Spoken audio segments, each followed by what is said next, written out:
I have metastatic breast cancer, which means that it has metastasized to my bones. So I was diagnosed in 2018, and I was pregnant. I was 13 weeks pregnant with my now son. I went in, I had a lump that I had found. I thought it was just from my vest rubbing. I went into my doctor and I said, hey, I've got this lump. It just feels a little bit weird. It hasn't gone away. At the time, because I was so young, I didn't think that it would be cancer. So when they called me and they said it was cancer, I didn't know what to think. Honestly, I was like, how could this happen? Maybe they're wrong. You know, I'm young and I'm pregnant. Am I gonna have to lose my, my baby? And just the emotions of, it kind of was like dread. Like I kind of felt, it was very isolating at first. I had surgery. I was pregnant at the time. Surgery went great. And I even did a full round of chemo while I was pregnant. Then I had my baby, and then we picked up a second round of chemo that I couldn't have while I was pregnant. I thought that people would view me differently. I thought that they would take pity on me.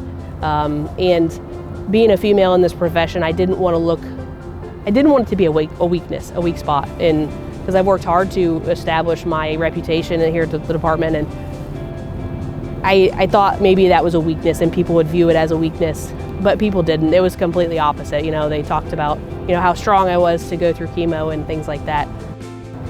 I have my work family and my home family, and being here at work, everybody was so supportive and they kept my mind off of it, and everybody was incredibly positive. And they checked up on me. They asked me if I needed stuff.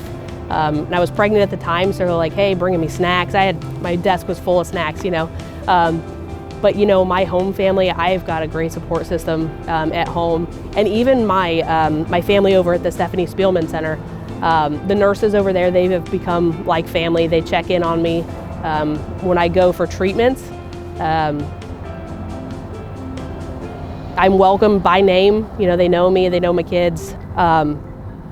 It was tough though. There was days I didn't want to get out of bed. I didn't want to go to work. I didn't feel great. Nothing I wanted to eat.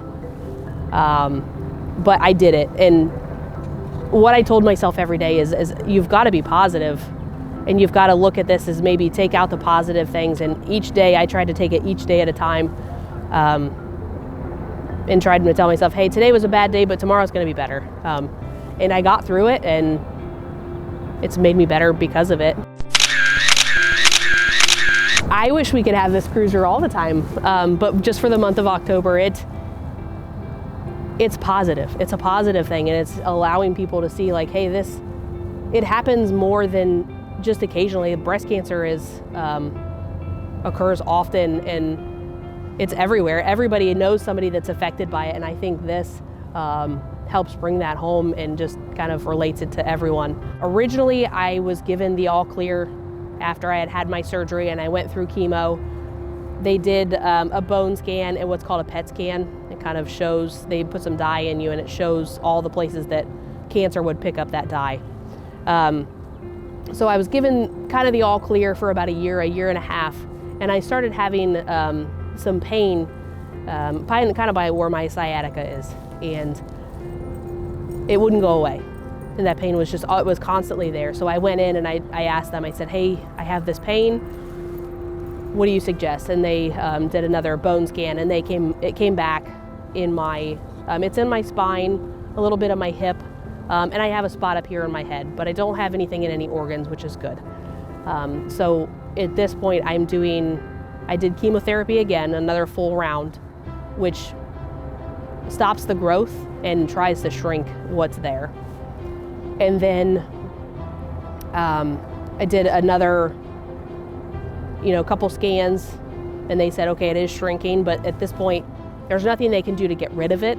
I can just maintain and keep it basically from growing and spreading.